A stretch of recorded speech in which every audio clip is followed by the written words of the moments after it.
you guys have been in action for the past 24 hours helping Kermit with trials and stuff. And then there was some downtime between those trials and then his last trial to just sort of, after gauging your guys' talents and Kermit's capabilities, just altering the final trial so it'd be more of a challenge, but also like easier, like basically balancing it out. And so in that downtime, Ariza and Atlas helped in an investigation of some thefts going on. So you guys had some more downtime, and so Kermit's like, hey, why don't you guys go to a magic show? And so that was something that Atlas, Ariza, and Dagarim and Kanad went to. And Thranduil, you just sort of like were like, I need a drink. I'm just gonna go to a pub and just chill there for a bit. So, so you met up with them at a tavern where Millie was, and then you guys did the final trial, where it was sort of like essentially a boss rush. The deputy headmaster Dacker Malum, I believe, was a git and rigged it so that it was super hard, and Kermit and Ariza almost died in lava.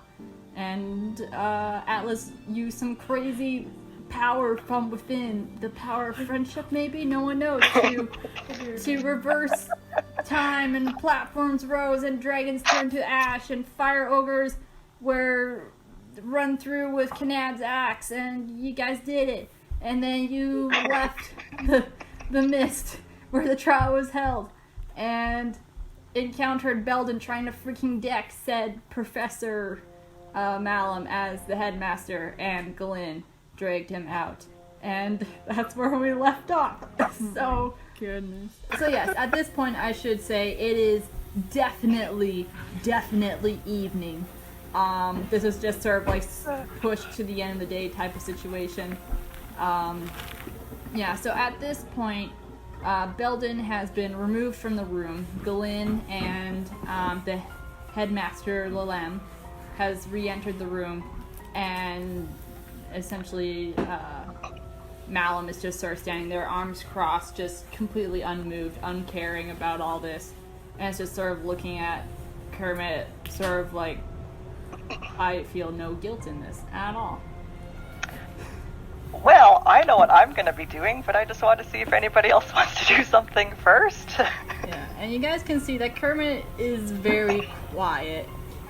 He got some healing from the nurse who has now walked in with the headmaster, and she's healing him.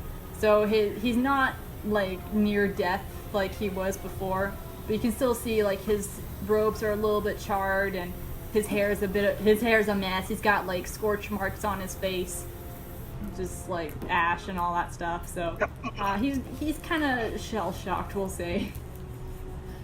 Yikes! Ariza knows exactly how he's feeling.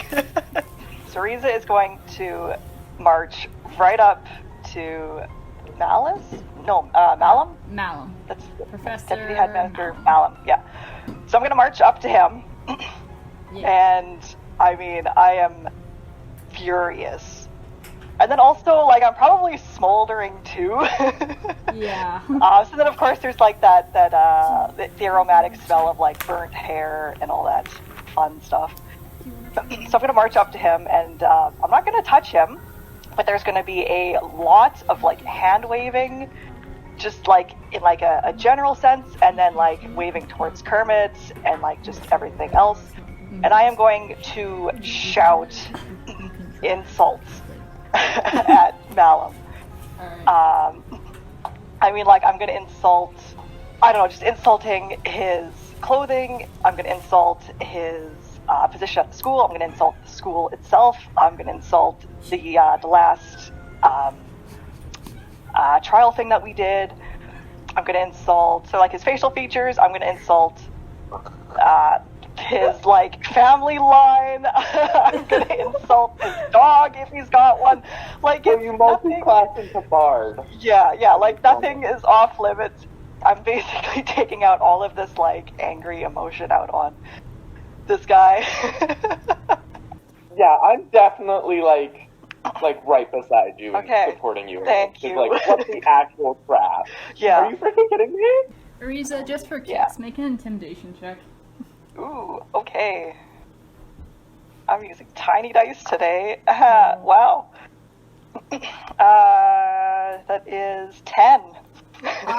Yeah, this dude is totally unmoved by this. He's actually sort of smiling more as you get more irate, just more arms flailing, which I would assume just makes you angrier because it's having the opposite effect of what you want. Yeah. Well, yeah. And I mean, I'm not like, most of this is in common. Yeah. So Kermit's going to be learning a lot more new words. But like, I'm also switching into like Dwarvish and then like a little bit of Giant. Quick question. Due to my time with my grandmother, would I be able to speak Delmoth? Because I can speak Ailinthi. Yeah, I think we established that. Yeah, okay, I wasn't quite sure because I forgot to write it down. Yeah. Okay. So at one point, while you're just going off on this tangent, I'm just gonna see him just like smile at the chaos. I'll walk up, put my hand on your shoulder, and in Delmoth, I'm going to look at him, and I'm just gonna say, I believe you can see where we stand on this issue, and I would very much like it taken care of in a hasty manner. I would, basically I'm trying to establish the Allied Kingdoms again, right? Right. So basically I'm saying is like, I kind of want you to come before the Allied Kingdoms and make a point that this is basically go on trial. I'm just struggling figuring out how to say that. As That's nice. So I guess once you start doing that, like, I'll quiet down, and then it's just like this muttered kind of grumbling. Right. What's Atlas and Kanad doing right now? We're playing straws. I'll just look at him briefly as Ariza's just like muttering to herself or like yelling at him. I'll just like shake my head at him and be like, "You're just a sad man.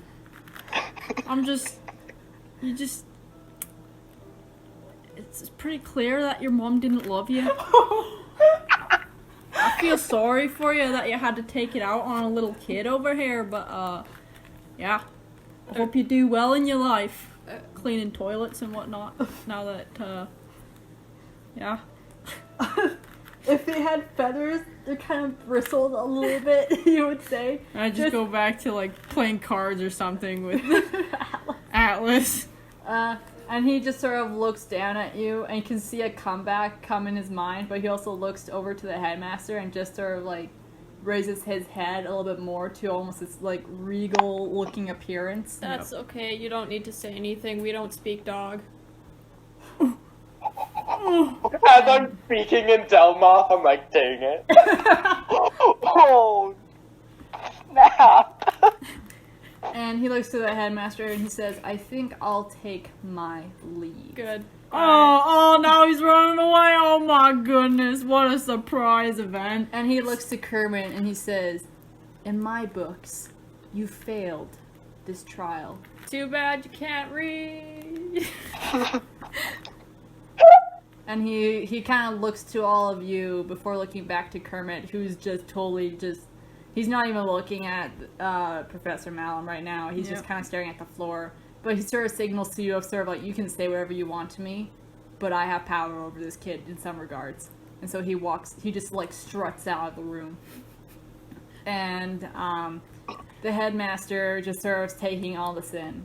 He looks to you, Thranduil, and he says, "This would be a matter for me to deal with, rather than putting him in trial in front of the Allied Kingdoms. We have protocols that deal with situations such as this, so it will not go unnoticed." You also have protocols to prevent this situation from happening in the first place, and those were obviously ignored. Professor Malum has had privileges for many years, and this is the first time that he's ever done something like this. That doesn't matter. The point is he still tried to murder one of your students. Probably out of jealousy. Thranduil, you know, there was this one kid that went into the trial. His name was Timmy, and then he lost his eye or something. I don't remember what happened. Accidents happen, right?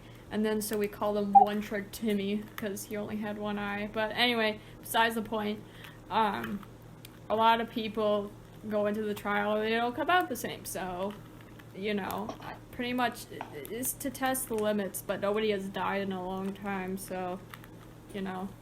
And the headmaster chimes in and he goes that his eye was replaced. Was he fighting a red dragon and 2 fire ogres? No, such trials as that So- are meant for more experienced wizards, shall we say, not a student. So this will all be taken into consideration. I'm not too sure how this will reflect on his marks right now. We shall have to meet with the other professors and talk this over, but You still got duels, right? yeah. Frick! Wait. So the headmaster just sort of raises his hands to try to like put a stop, like kind of like tell you all to just like hold on for a second Shut before up, you, man. Let me before you talk. start like bombing me with all your tirades. Yeah, just yeah, sort of, yeah. Where's Gollum's office right now? Is it just down the hall? no, it's up the stairs and Oh, You- frick, I wanted to hear the just the we'll get to that. yes. He just says like all this is a decision cannot be made right now. Just know that there are protocols in place. This will be dealt with. If you could all step out, I would like to talk to Kermit alone. Alright, good. See ya. Whisper to Kermit, and I'm like, listen, if anything goes wrong, yell Monopoly and we'll come for you, okay?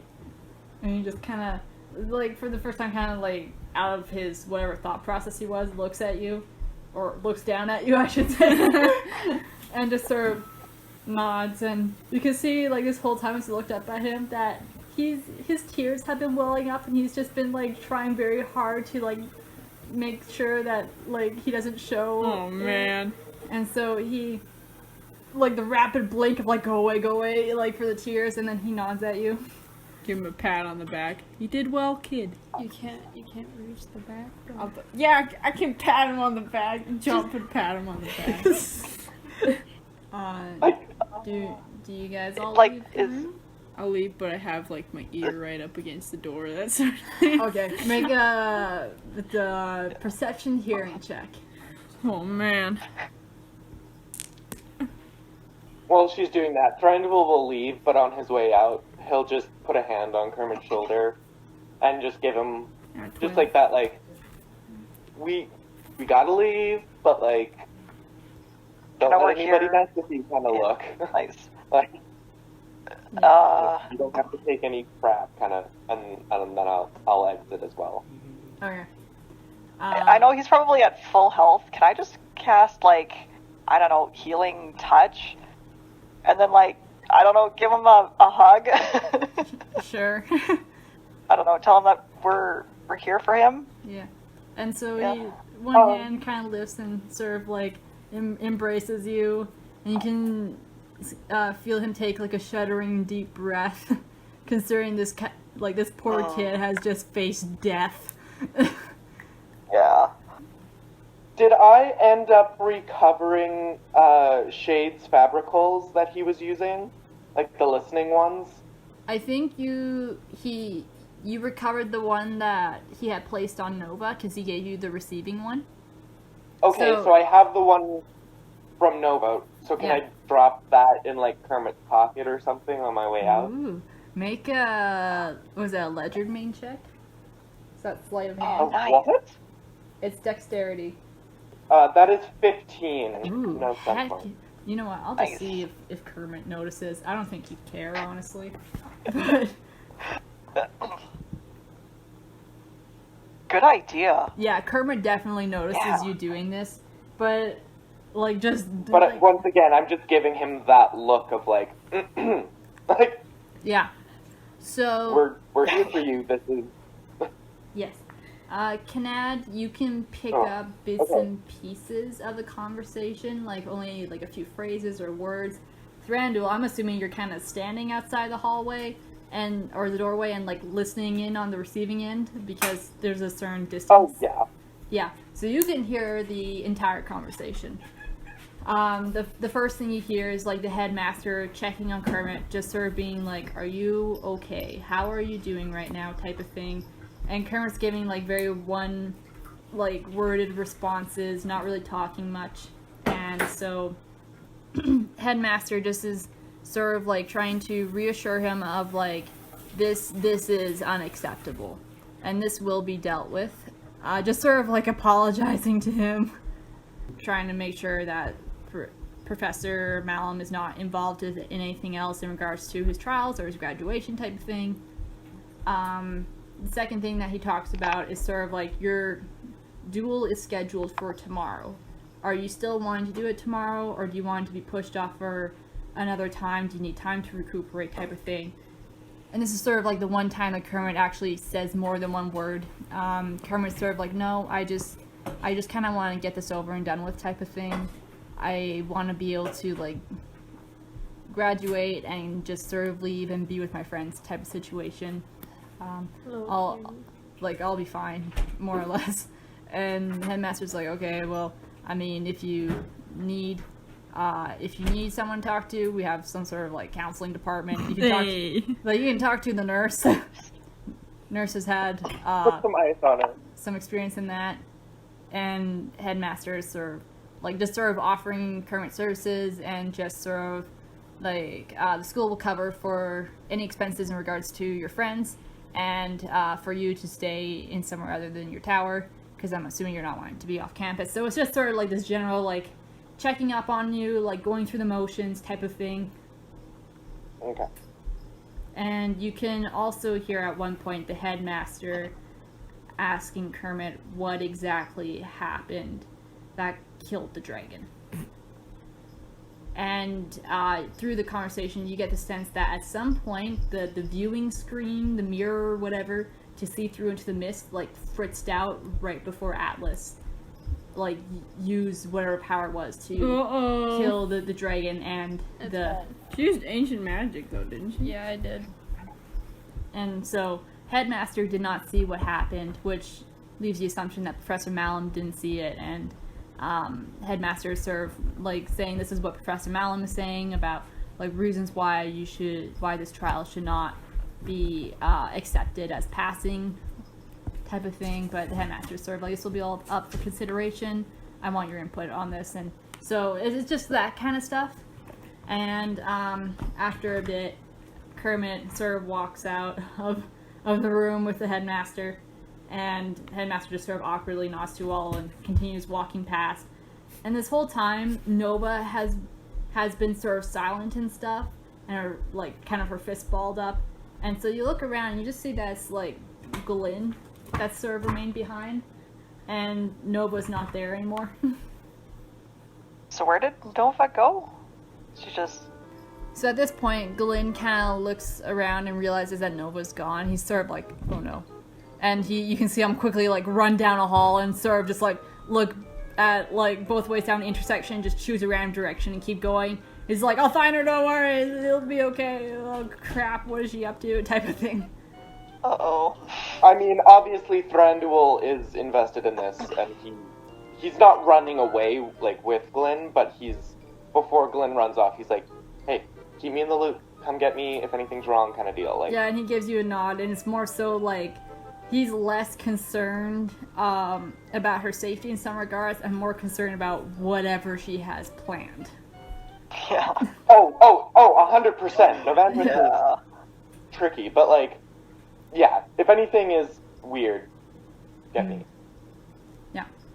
And so, Kermit's just sort of there with you guys, and he kind of looks to you and he goes, is it okay if I stay with you guys tonight? Absolutely.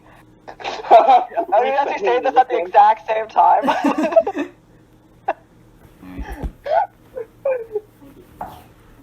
And so, I assume you guys head back to the Jeweled Crown. I mean, I would just like to remind everyone that since I've been gone, our party gold is at 101. So, like, Oh. Money's meant to be spent. Oh no. I will say at this point that stores are pretty much closed. It's more so like taverns are open and all this stuff. So Yeah. Would that library that we passed earlier in the day, would that be still open? that's the school's library. I guess it would technically be open. Okay. Kermit, usually when I'm feeling off, I find that, I feel better if I just hang out in a library for a while. That's an option we could do. He shrugs and he's just sort of like, I'll just be wherever you guys are. Okay. I look at Ariza and I'm like, well, what the crap does that mean? Like, give her that kind of look. I guess I give Thranduil like a... I understand what you meant. Look back. Do we want to just go back to the tavern, or I mean, kind of like go for a walk?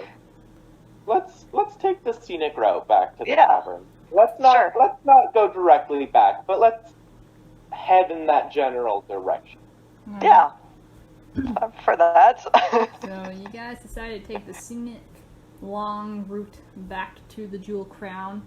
I'll ask you this, Atlas. Is there any points of interest you think the group might like to visit or see?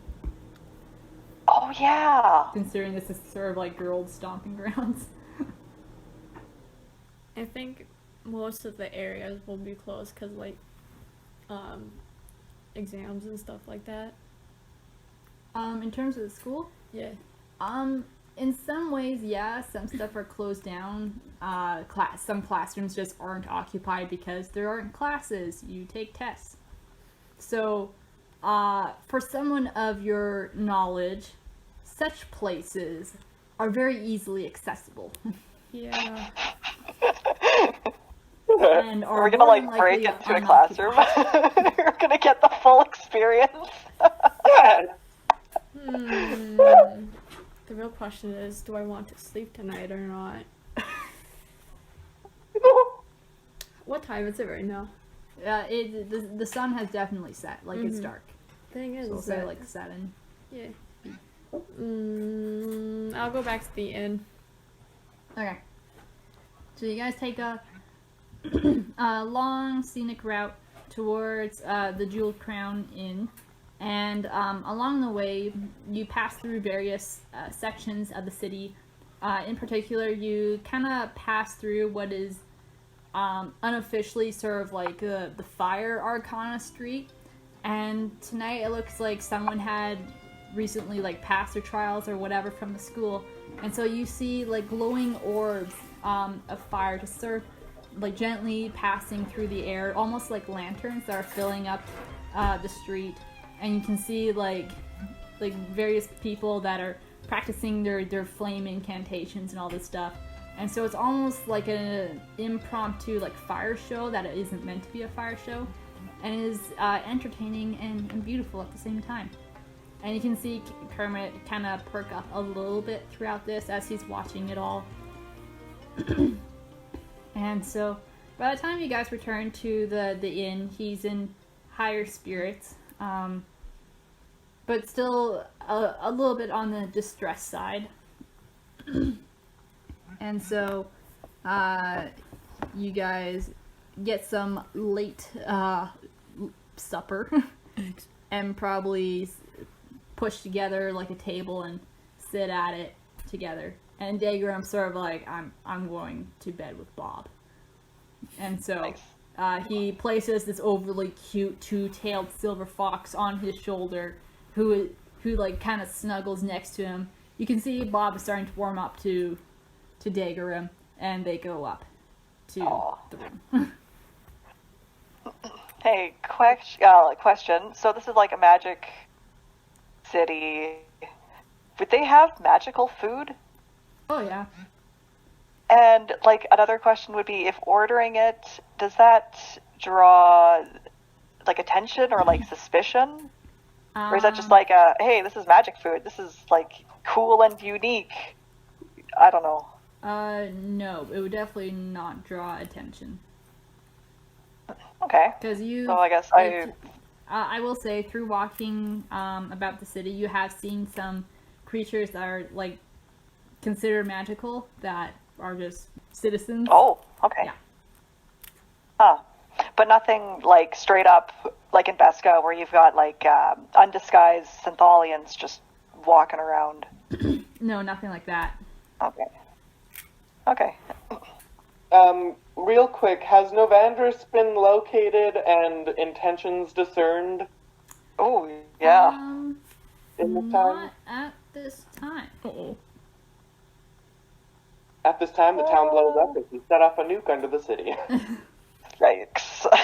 Come on, guys. I didn't want to have Cinder repeat War of Cindermore. Cinderella. God. I just want one nice thing. Just one nice city that Rachel gives us that we don't absolutely Yeah. destroy. Oh boy. So you guys enjoy a relatively quiet meal. And then I will say you guys kind of convene at room upstairs. Hey, Kanad, do you like being small? Well, I get used to it after a while, but I don't know. I'm kind of used to being 8 foot too, so it's a little strange. But Can I try to like make you tall again, or you just meh? you could Oh, certainly can I- try. But I feel like this is more of a. Hey, All right, okay, here we go. And I cracked. can my I knuckles, can I and here we go. assist? I don't know what but like, I don't know. Could I? Casting. This is sort of like casting a spell. Kind of hard to assist on Yeah. that unless you know the spell. Oh, dang. Because, like, I was... I don't do this So, I mean, like, what I was thinking was, like, if I cast Rejuvenate kill. Body while she does, like, Remove Curse, if that would do anything? You need to know curse arcana and the spell rather than like, hey, I kind of know how curses work type of thing. If that makes sense. Dang it. Yeah. Dang it. Hands of Fate. What'd you get? Hands of Fate failed. Oh, you can cast it Wait, again if you want. let me do 4, 5. Okay, yeah, that's a 9. Okay, try again. There we go. It passed, and I have 3 extra points. Okay, now we're gonna try the big boy stuff. Oh, thank you. Remove curse. Target number 14 plus. Alright, come on, baby. 21. 21. Okay. So you blast Kanad with this anti-curse magic, I guess we'll say, and you see some sort of like field appear around Kanad, something that's like constraining and holding her at this height, and you see it kind of crack as her height slowly begins to expand back to normal. What? And then you see it seal once more, and she's back down to her height. And in that moment, it isn't like, oh, I failed to cast a spell. It's almost like this spell is being maintained to support something else. And therefore, this is one of those circumstances in which you need to find whatever is causing this curse, stop it, and then her height will be restored. Not so much as you can just remove this curse. Alright, cool, at least I tried. Yeah. Anyway, Wow. Weird. Tetra, can you please remove my curse? I have no more mana, I'm sorry, I can't cast it. Oh my goodness. Can you stop lying to me, Atlas? I'm fresh out of magic. I spent Can all you? of it. Please. It's Can you please remove my curse? It's probably Please. not gonna work. What's wrong? You don't. I have this visual curse thing, and it's annoying me. Can you please I don't be see a anything. teammate and remove my curse, I don't please? see anything. And Ariza, at this point, you actually see this garden gnome thing standing on top of Kanad's head and just staring at you, like wide-eyed, intensely. Bro.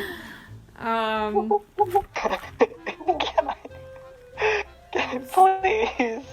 Reese just starts crying, breaks down. Yeah. Please. Yeah, I mean. Alice, make a persuasion or deception check, whatever you're trying to do here, and Ariza, make an empathy check. So, Hey, triple about sixes. that curse that you're going to be removing. What's the total? That'd be 20? What's yours? 20. She rolled triple sixes, so she Yeah, definitely. I think if Beats you you. hit, if you equal Alice, theirs. are you actually out of magic to remove said curse? I have enough magic to cast one. Just one. Alright, okay, fine, whatever. Okay, here we go. It's probably not gonna work. Okay, the gnome's gone. Actually, or is she lying to me again? I just Which one's your pull card? out, I pull out a Uno reverse card. Okay. And you slap it onto her forehead, and you see the gnome Ariza get sucked into the Uno reverse card forever out of your vision and gone. So, like, it's actually gone? Yeah, or it's it's just I can't see it anymore? No, it's gone. Curse has been removed. Okay. Thank you, Atlas, for your assistance. I appreciate it. Yeah. Although you do think you could hear before it disappeared Ariza of like, no, I want it to live. How dare you? Oh my god! You know what? It's not my problem anymore. Okay. Way late endgame boss is gonna be a gnome. No, Bing Bong is the gnome. No! As this fiasco is playing out, we'll say, Kanad, you see a phoenix on Kermit's shoulder that I guess had flown through a window, and he's just sort of petting it, and seems to have really calmed down Kermit. Oh my gosh, we created him into a Dumbledore. Yeah. Oh my god. So what, I see Kermit petting The phoenix. the phoenix. And he looks much calmer, much happier now. Oh, that's a nice friend you got there. He says, thanks, Nova gave it to me. His name is, Tridius. What name? Tridius? Tridius. What, did he tell you that, or did you just name him that? No, I named him. Oh, trickiest, hey? Does that That's a good name. Kermit's like, it's Tridius. does it have any Tridi. meaning behind Can it? you? And Okay. Kermit says it was named after the wizard in my town.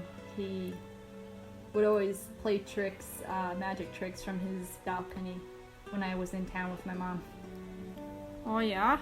Yeah, I guess I'll have to thank him for being curious about magic, wanting to practice it. So. Where you from, Kermit?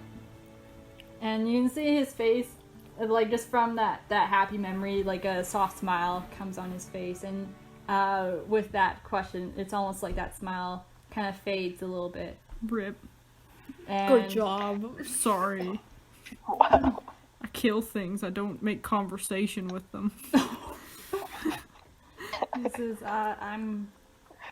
was from a town along the border of Yvonda and Felgar, on the Felgar side.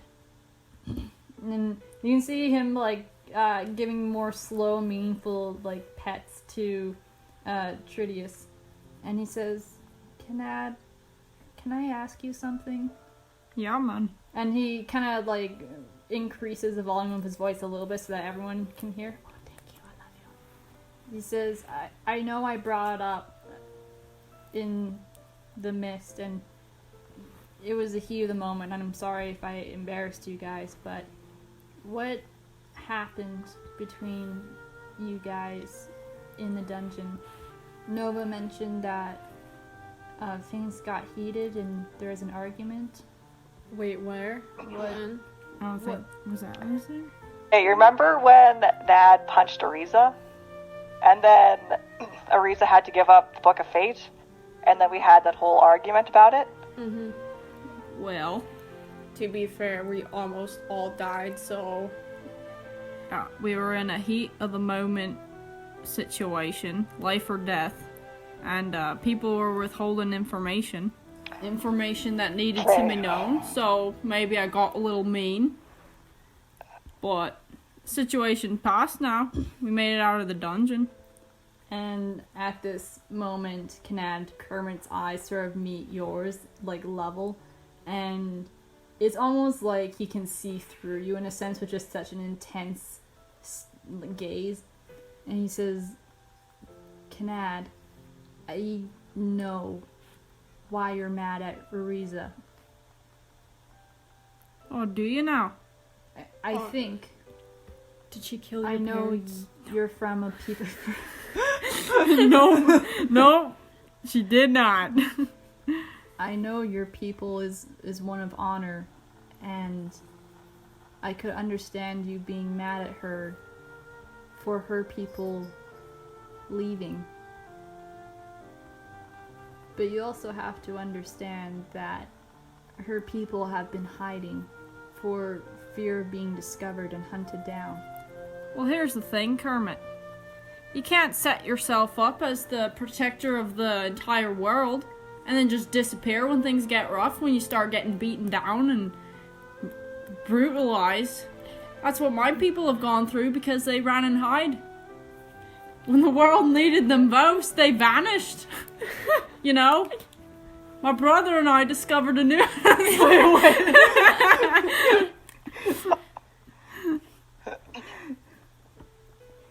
It says, look, I get it. But maybe instead of seeing it as abandoning or leaving, as changing roles, sort of like how empires rise and fall, or cities are founded and rise to glory and then fade. I don't think so, Kermit. Here's the thing. If you're gonna switch over a change of power, there needs to be some form of communication. Yeah, none of that. They just up and fled. You can say as much as you want that they were just transferring power over to us, but no one was gonna step in their place. We were the ones that did that first. Well, Ariza's here. And he kind of looks to you, Ariza, just sort of like seeing how you're gauging this conversation and to see if you're gonna have any input. I think the moment this was brought up, okay, like half my brain went into like survival mode, as in kind of like calculating where the exits are, how far away they are, how fast I can run, just like that. And then the other half of my rational brain's like, I'm just gonna observe, I'm not gonna say anything. And then I just got really quiet and just very troll, I guess. I'm going to just say that Thranduil's here, and just add, I mean, the transition of power is tricky, as I'm sure we all have witnessed. There's never the easy answer of deal with it, communicate it. There's always something in the background, and the things that drove them to quote unquote abandon the world are the same things that drove the Ailinthi to war. There's different responses. So I would encourage you to not look at it as if they've left us and abandoned us completely, but simply that they are hiding for their safety until it's safe to return. Ariza and Thranduil, you actually have no idea what Kermit is meaning when he's saying, like, Ariza's people are leaving or have left. I thought I've known that, like, they're leaving because, or at least theorized that they're leaving because Nero's armies are, like, sniffing around the Sapphire Sea, because that's what Wolmar told me. Yeah. So, Ariza, that's the only thing that you've gone from that, but, like, this is still sort of news to you, and probably news to both of you, that Kermit actually knows about Syntholians. Wait, what are some Oh, okay. The furries, or the scalies. Oh, yeah, okay. while this is all going on, I'm shuffling a deck of cards. Listen. If this was any other group of people, I'd agree with you. But Azar freaking made these people. These are the remnants of Azar himself. And they set themselves up to be the protectors. And you know, I won't deny it, we hid around for a while. We definitely, when they were ruling, we stayed out of all the conflicts and we hid like babies in our comfortable little island. Which is fine, I guess. I And would then- just like to point out that so were the Azarians, and that still did not prevent the end result of that. Exactly. They are... But they still didn't stay around and fight. Stuff started going to crap, and they just faded out of the picture. They left it for the rest of the world to deal with and dipped out, as it were. And that's where I find my issue. If they said, no, we can't do this, we need help. There's honor in that. There's honor in asking for help. There's no honor in abandoning your duty and leaving and hiding. Even if it's for self-preservation, so that you can fulfill your duty for another day. At this point, Thranduil's getting a little triggered because of, you know, Trarayum. So, like, I'm just like, So at this point, he kind of just collects himself, but officially renounces himself from the conversation. Kermit, you said Tricky is, did magic, right? What? What are you talking What are you about? on about? Trickiest. Oh, Tridius. Yeah. Trickiest. And I pull out a King of Hearts and like, haha, just kidding, I don't have a dad, and I put it back in. What? Bad joke. Okay. And everyone just gotta, like... There's a sudden pause in this conversation here. Ha. And the phoenix kind of lets out, like, a little chirp. My point is, if you set yourself up in a high enough position, you gotta stick to it. Even if it means the decimation of your entire race, your entire family. That's what you're there to do. You're there to die for other people who aren't able to do that. And they left. And so now that's our job. And Kermit is sort of, like, putting up his hand, just like, oh my gosh, this conversation's going nowhere. He says, sir, can we... Just for the time being, I know you have qualms with Ariza and her people, but Ariza is here. Can you at least put your anger aside for her? Yeah, I guess. I mean, there's one that decided not to leave, so that shows something, I guess. So, there's that conversation. Just for preface, Atlas snuck out of the room and no one noticed. Kermit notices, but he just doesn't care. And he kind of, like, pets his phoenix and, like, looks to him. The phoenix flies out the window. And, it's flying above you, Atlas. It's flying above me? So we'll join you later. Yes. Okay.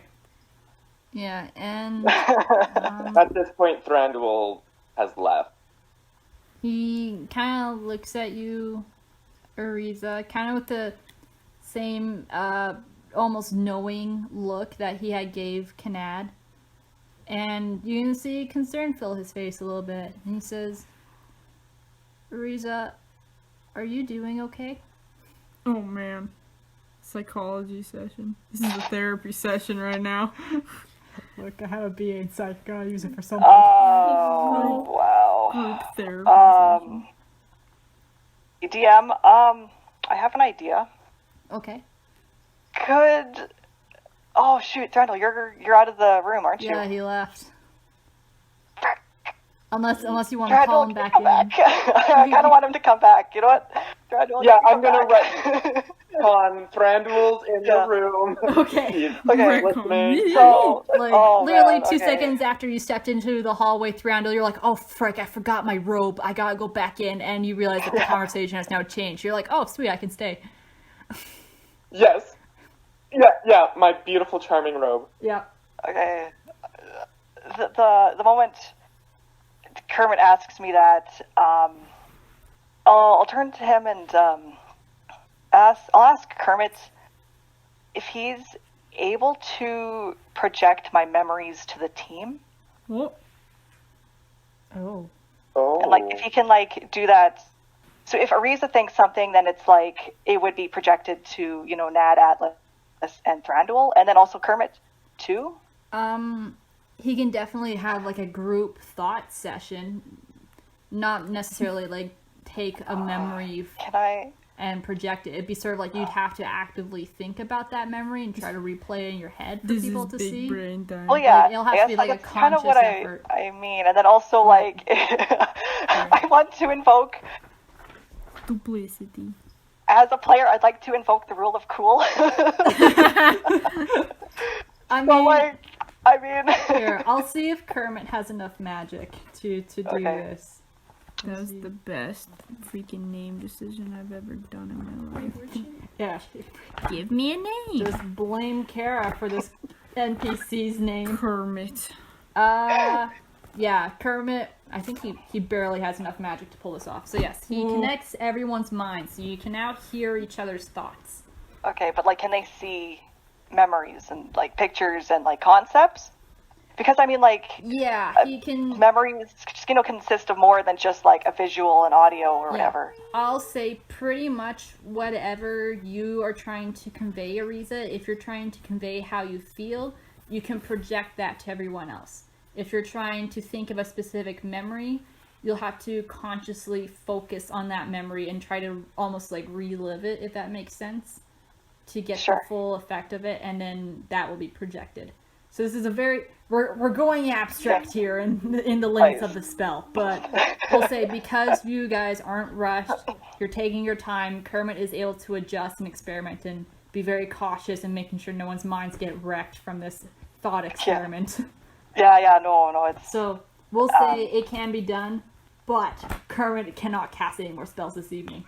Well, yeah, no, of course. Okay, so I guess once everything's connected up, I'm just gonna, like, curl up into a little ball on the floor. Oh no. There's, like, you know, like, a little bit of, like, kind of trying to figure things out, but then everything kind of comes into focus, and then kind of the first memory or whatever, you see Ariza as a child, you know, on Senthal, so it's like her as, like, a little baby snake person. You see her, like, you know, taking an interest in, like, plant life in the forest area by her home, and, like, you know, just kind of generally playing by herself, as you can see another, like, larger group of other Synthalian children kind of play in the distance. The general feeling of this memory is one of, like, curiosity and wonder, and then it's the like memory, or these memories kind of skip several years, and then you next see Ariza as a bit older, but this time she's in a dungeon, kneeling by a humanoid body, and then you get this, like, an incredibly overwhelming sense of grief. Then it switches again, a different scene this time. Again, several years have passed. These memories, or the next series of memories, are one of absolutely terrible battlefield. Just the death and the destruction that were falling down around her, the feeling, or the overwhelming feelings of, like, fear, pain, and then also a deep anger at the destruction and death. Thranduil seeing these, would recognize it as the Battle of Verold. I don't know about the other ones, but I know, or Ariza would know that he knows. But then these battlefield scenes they're more, like, muted and blurry. So, like, the other memories would be more kind of crisp and clear, whereas this one's more blurred or whatever. Mainly for Kermit's sake. Because, I mean, Ariza knows that Kermit's been through a lot over these past couple days. And then so, after these series of memories, the next memories are a blur of different adventuring teams with a picture of Ariza as being the only stable image or like part of the memory. And then you can see her trying to make connections with a team and then either, end up being ignored or even just straight up. Throughout all these memories, kind of projected feelings of emotions, like a curiosity or grief or anger was kind of a big one. But then underneath kind of these surface emotions, there has been a deep-seated loneliness that has been kind of prevalent throughout all of these memories that she's shown. And then after this point, it kind of shifts more, or the memories shift to one of Lafelia and meeting her and her team. With an image of Lafelia, it's kind of the negative emotions have become more muted, and then they're replaced by positive emotions. There's another time skip of several years to it's not quite a memory, it's just kind of more of a concept projected into an image. And then I guess what everybody sees is these 4 shadow figures. The overall feeling of this one, instead of several different emotions, it's just one solid single sense of absolute horror before this memory is kind of roughly pushed aside. And then the next memories are yet another battlefield.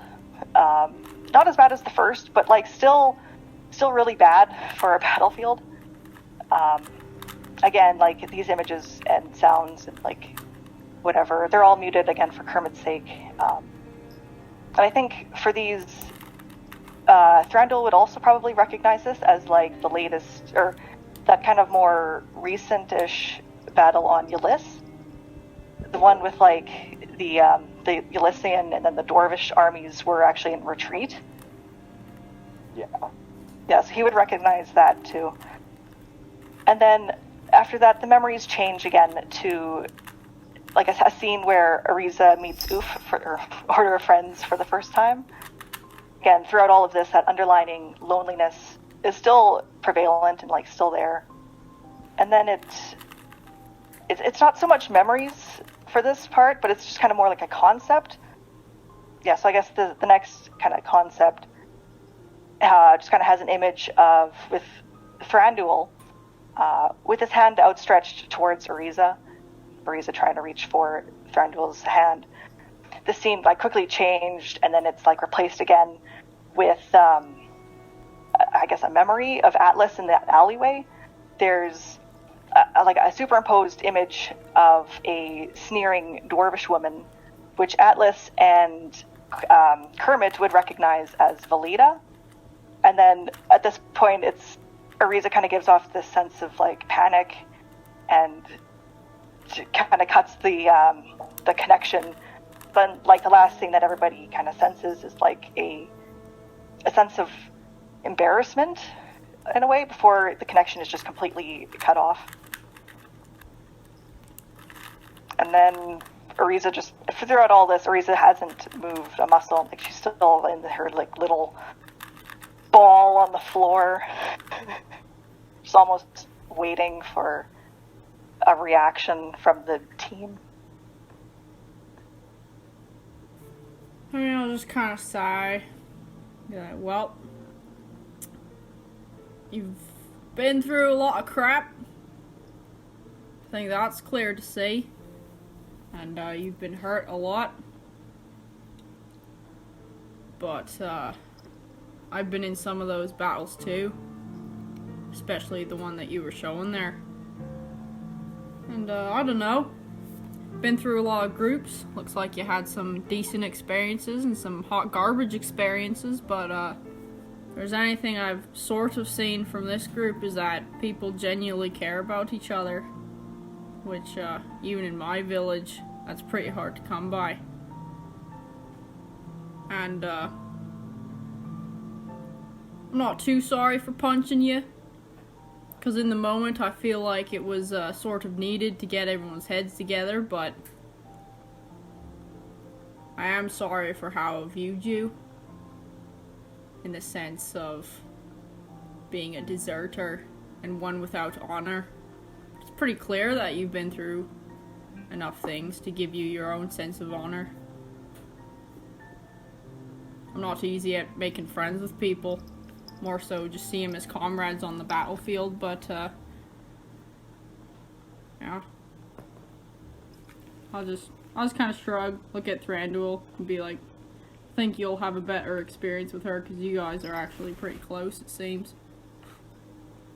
I mean, most of that has come from the fact that we've been together for a significant period of time. Okay, wait. Are we the only two original members of OOF that are here right now? Yeah. Because... Oh my gosh. Yeah. Okay. We've known each other for the longest. Yeah. Okay, that kind of blew my mind. I didn't realize that until just now. Anyway. Yeah. I mean, part of it just comes from the fact that we also share similar experiences in your list, which obviously attributes to some of that. But it is always interesting to realize that no one quite experiences anything the same way as anybody else. Everyone's own reaction is different, so thank you, Lisa, for being open, vulnerable enough to let us actually understand. It's a gift, honestly. And I think this is good, especially considering we don't really want to have any skeletons in the closet, especially with what's coming up. At the moment you said thanks, Ariza just looks at you, and then everything else after that, it just kind of goes back into her, I don't know, ball, I guess. Well, Kanad's gonna go I to don't her know room. about Oh, okay. Because, I mean, she kind of just sees she already said what she needed to say, and... yeah. And Kanad's gonna peace out and go to her room. Okay. So, Kanad leaves, so the only ones that are still in the room is Kermit and Thranduil with Ariza. And Kermit hasn't really said anything. But Ariza, you see, in your mind the image of Lafelia. And she is pale, near death. And you feel such, an intense fear and worry and just helplessness. And also underneath that, loneliness. And you see the door in front of you sort of pounding. And then all of a sudden it stops. And then there's more pounding. And the door bursts open, and there you see Yue, Millie, Thranduil, and yourself. And there's a wave of relief. And also care. And through that, there's another image of Ulog in Nored's room, laying on a table. And there is such a loneliness, deeply penetrating. And there's a hand on your shoulder, and you see it's Nova. And she slowly leads you into the room. And you see the faces of yourself, and Thranduil, and Ariza, and Yue. Even in this moment of fear and just deep sorrow, there's almost the beginning of the new source of care and love. And through that, you just see kind of feel feelings and see flashes of memories of sitting over a book studying. You look over and there's yourself, Ariza, and you're kind of grumpily like going through some notes, but there's also like a sense of being satisfied and there and present. And then there's Thranduil just throwing a whole bunch of clothes from a closet onto a bed, just being like, nope, like green is not your color. And you see yourself in front of a mirror, and there's like outfits all around you, and you're just sort of like laughing. And you also are pulled into a restaurant by Norid and Nova, and she sticks out like fried chicken in front of you, and there's like chocolate on the side, and you look up nervously at her like, okay then. And through this, there's a sense of newfound family. And then there is a memory with faces that you don't recognize. There's a woman with bronze hair that goes down to just past her shoulders, done in a short braid. And there's also a man with unkempt hair, can't really be kept in place, that's black, and he has strong farmer's hands. And she, though also strong, do not show as much wear and tear. And the woman and man are dressed plainly. And there are mixed feelings with these faces that come with it. There's love, loss, disappointment, and then it fades. And then those feelings and images cut off completely. Kermit's just standing there. Okay, I was in the room, and since we were all still technically connected by the mind spell, please tell me I saw this. You got vague impressions, but it looks like this was more so directed towards Ariza. Maybe you'll get the mind meld some other day. Thranduil can't do anything but sit there. Okay, so DM, to clarify, so it's kind of like Kermit was doing to me what I just kind of did to the group, like projecting memories. Yeah, but Kermit's memories was more so focused on the things that he lost, but also in those moments of loss, he had gained something new. And I wouldn't say better, but in ways that he never really experienced it before. And that last memory was almost like his mind had drifted there rather than it was intended to show you, which is why it like suddenly kind of cut off. Yeah. I'll stand up, just kind of stand in front of Kermit and like look at him. Just kind of just completely unsure on what to do. Like, baby Thranduil. No. What? I said, and all of a sudden you get flashes of baby Thranduil. Oh gosh! Oh no! I don't know. I mean, And Kermit hugs you. Whether you accept it or not, he just sort of hugs you. no, And he's just sort of like, I mean, I understand. Like, to some degree. the moment he hugs me, I'm gonna hug him back, and like, it'll be like a strong hug, you know, but like not, I don't want to like injure him, but like, I'm kind of hugging him like a drowning sailor would hug a piece of debris, you know, being tossed in the ocean, like that kind of. And we'll say the scene kind of fades away at that point, more or less, unless you have any last-minute conversations. And we're going to cut to Atlas, who snuck out before any of this happened. What are you doing? Going to the school. Cool. How are you going to the school? Are you just going to walk in? Are you going to stealth? What's happening here? There's a specific classroom on a specific floor. Which classroom?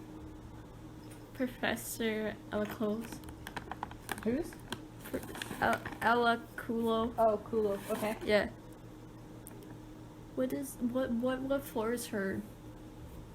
Well, all the professors' offices are on the second floor, which Oh. you've already visited earlier today, we'll say. And the classrooms are on the main floor Okay. in different hallways and stuff. Okay. I go there. Well, obviously there's gonna be people in there, right? So you're going to her classroom? Yeah. Okay. So as you enter the school and start like looking at the grand staircase that's before you, and then there's sort of like little areas that's open to the outdoors where some kids, even at this hour, sort of like practicing dueling spells and all that stuff. You notice that they're not practicing their dueling spells. In fact, there's a bunch of people that are actually standing around, and there's professors that are running around. And you see like some students actually run past you out of the school as you're walking in a little bit confused. And there you see Galen quickly and quietly trying to get Nova out of the school. He goes, What did you do? Like, are you serious? Oh, no. And she's like, okay, look, it seemed like a good idea at the time. I didn't know that the offices were trapped. Oh no! And Galen's looking around, he's like, realizing that something is missing. And he stares Nova dead in the eyes. He goes, Nova, where's JoJo? And No! she points her finger upwards, and they both look towards the ceiling, and you guys can hear loud, I guess Atlas and the other two can hear a loud thumping, almost like a metallic sound, storming upstairs through the hallways. No! She's sick, And JoJo! Atlas, Yeah. you piece together that maybe Nova may have tried to get some revenge on her own against Deputy Headmaster Malum, and didn't realize that you placed some of your cards in his office earlier today. Oh no, there's still some more in there. Nevertheless, some of them had set off prematurely, one might say, That's great. and now chaos has ensued. And storming down the steps are a few professors. You see Professor Alaculo, Oh no. and she looks like she was just getting ready for bed, sort of in night robes. Her hair that's usually like done up tight and in a very straight ponytail is now sort of in curlers type of situation. You see the nurse thinking that disaster has now enacted on the school and she needs to like freaking bring people back to life maybe. And you also see Deputy Headmaster Darker Malum, whom has not yet gone to bed, still wearing the same robes as before, but his face is very stern. It's because he's a freaking vampire, dude. That dude never sleeps. And you see Galen just sort of like, oh my gosh. He goes, okay, Nova, just go back to the hotel. I will try to get JoJo out of here. He's like, just go. And Nova's like, I kind of want to stay. And he just sort of like shoves her out the door. Is she still pregnant? Yeah, she's pregnant. How, You how, don't. how pregnant So is she? she has not changed in appearance since you last saw her. Okay. And Glenn turns to you and he's like, Atlas? And he's kind of has a look of a desperate man and just full of confusion, looking at you like, what is happening here? Just As more people are now storming past you out of the doors as you're still kind of in the entranceway. And you also, out of the corner of your eye, notice a certain Delmuth has noticed your presence. I continue walking. You continue walking where? As if nothing happened. Well, obviously, the classroom I was going to has been evacuated. Not unless if they went to Plan B. So maybe I'll go to Plan B. Okay. The storage classroom. The storage classroom? Okay. It's like a speakeasy place, but except people like do a little magic, you know. Well, So- of course, students have to pay you know, they have to pay off their tuition, so obviously they're gonna find ways to do it. Whether it's opening up, you know, a little potion shop, like in their own room, only open. Which is located on the second floor. Okay, I go up to the second floor. Okay. I You do realize that Professor Malum is in the way. Like you will intercept him. okay. Okay. And so as you go up the I stairs, act like I haven't seen him. all right, you feel a hand on your arm, as it is Professor Malum, and he stares at you dead in the eyes. I'm contagious. I have a really bad rash on my neck, and you just touched me, so now you're gonna have a rash. Make a deception check. 17. 17. Yeah. His hand instantly lets go of you. And I continue walking.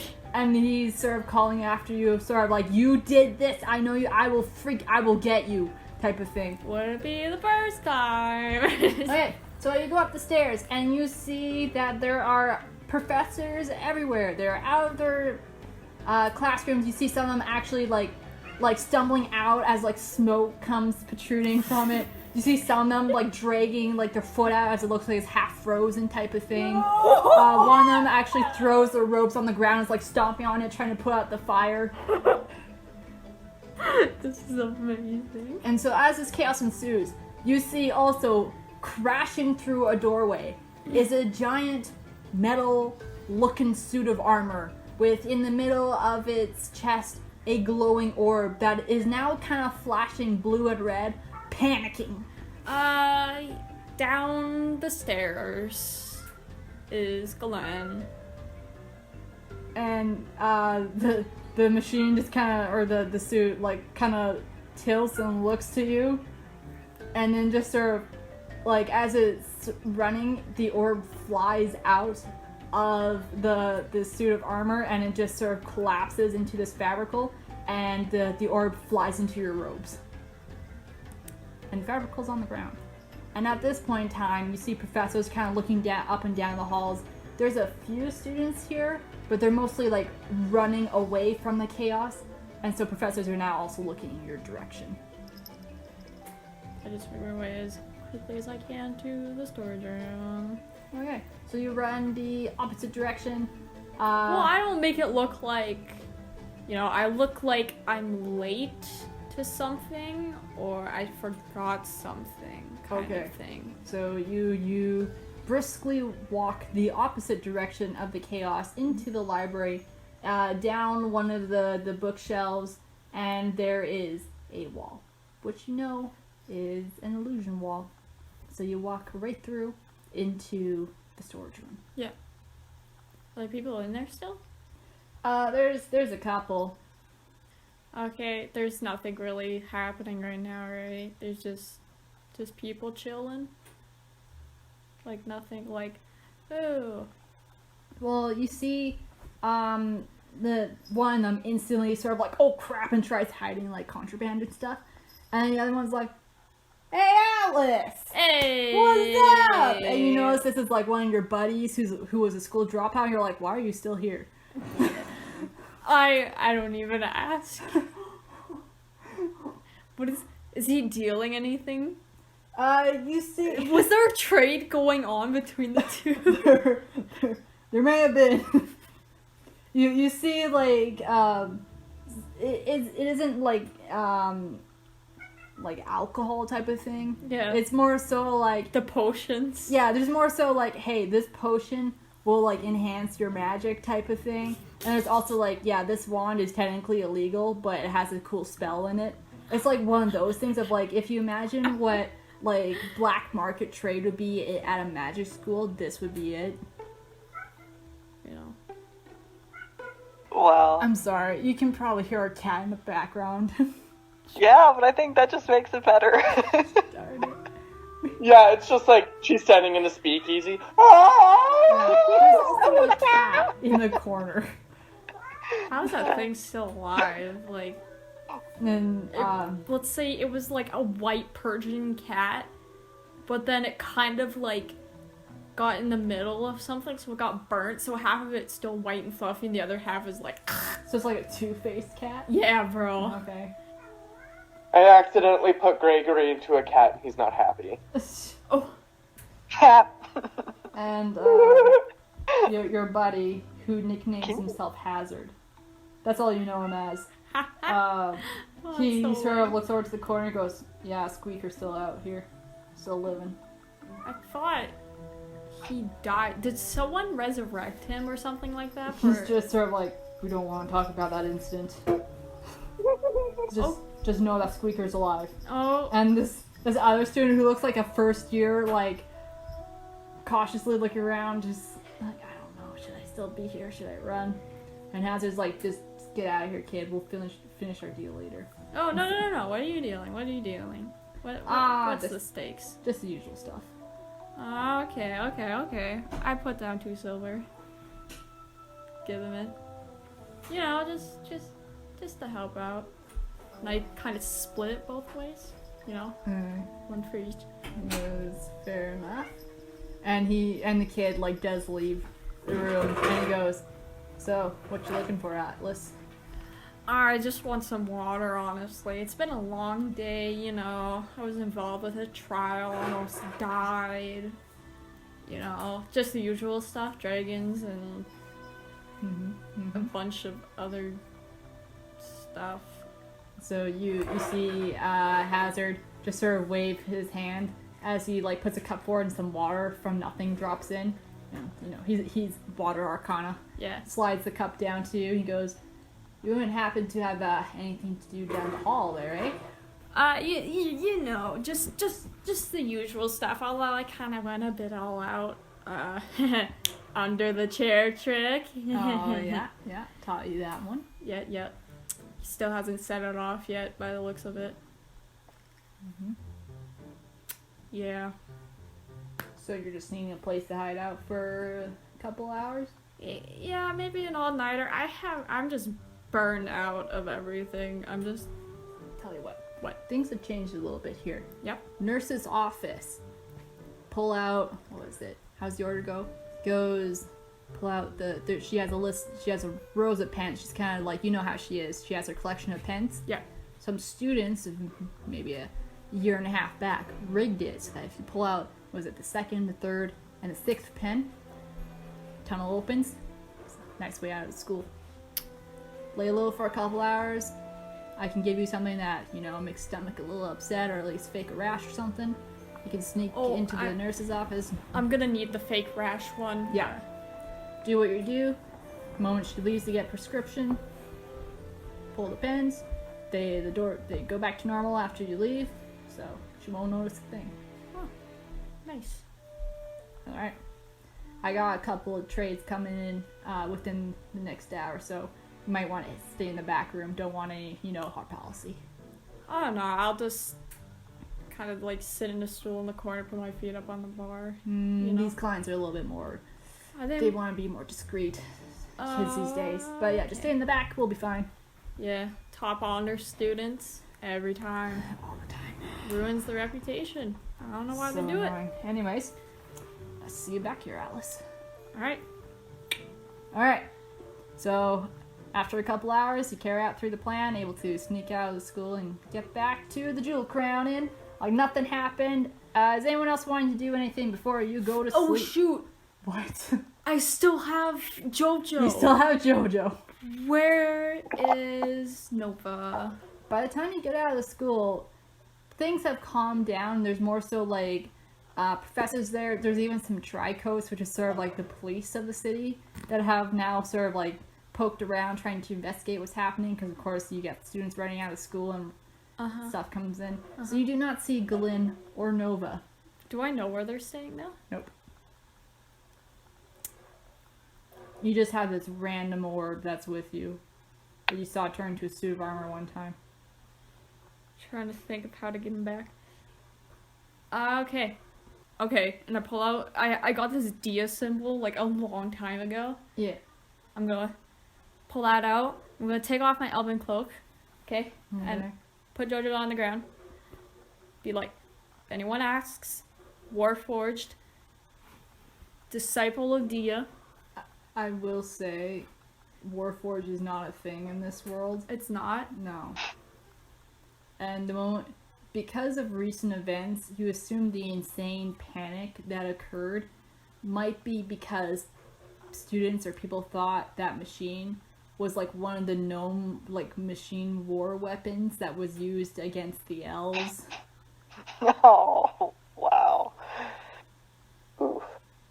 But he's all magical and stuff, so couldn't it be like, oh, it's just, you know, is probably one of the students' creations going out to get a snack for him or something like that? No. Always try to find them tomorrow. I don't want to keep that thing in my room. You don't have to. You can put it in someone else's room. Guess so. I put it in an empty room. Just a random, you knock on a door and the jewel crown in, and like just, you Yep. know. Yep. Okay. This whole time, you notice the phoenix floating above you, just watching. And it lands on your shoulder, and as you like go into your room, it kind of flies over to Kermit's room and like pecks at the door. Does it open? Yeah, it opens. You can see the phoenix fly in. Then a few seconds later, Kermit comes out of the room. Oh sees no. you. No! In my Okay, room. and Close. you go in, and you hear footsteps go past you towards that door that you threw an orb in. The door opens, closes. Footsteps back to his room, and he goes back into his room. Yes. Okay. Night over. So everyone's health goes back to full. Your magic goes back to full. Yay. Woo! Considering that I accidentally definitely marked everything back to normal after our one shot, that's very good. Nice. So, you guys wake up at a relatively decent time. I'm not too sure who. Frandl might have been sharing a room with Dagorim, maybe? Oh, heavens no. Right, of Oh, course. What am I saying? good. Absolutely not. No. Alright. Bro, I mean, his status is legit just to get out of jail free card all the time. That's like the only reason why he has it.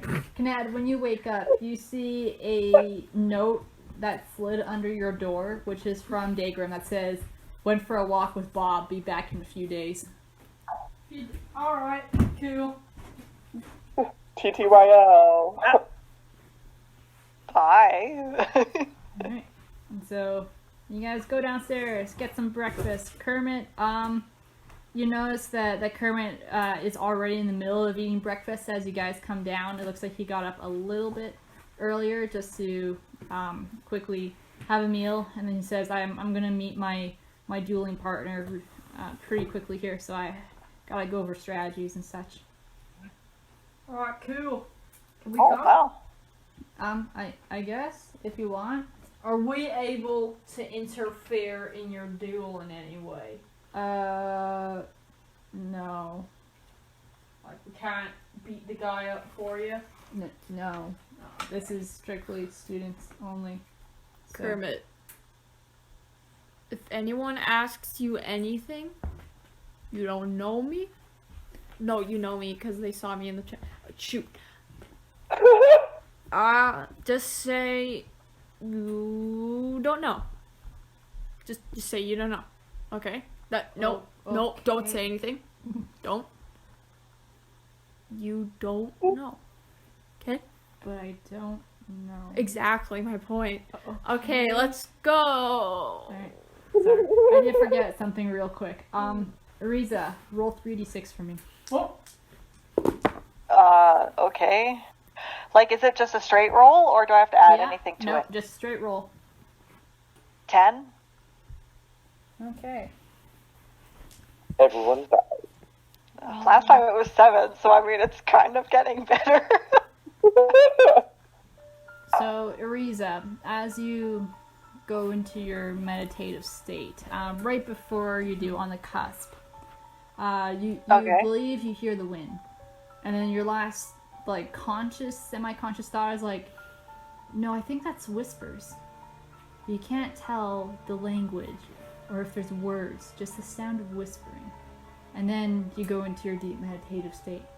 And when you wake up, almost like as if it was part of a dream, you forget about it.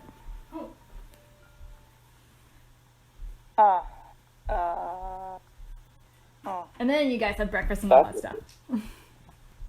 So as Kermit begins, he waits for you guys to eat, and I'm assuming you guys kind of eat quickly, knowing that he's in a bit of a hurry.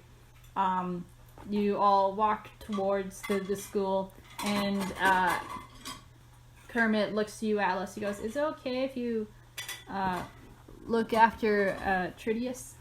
Tridius, come to me. And the bird, Phoenix, flies over onto your shoulder. Just chills there. Heck yeah. Says I can't let him come with me. So. Oh.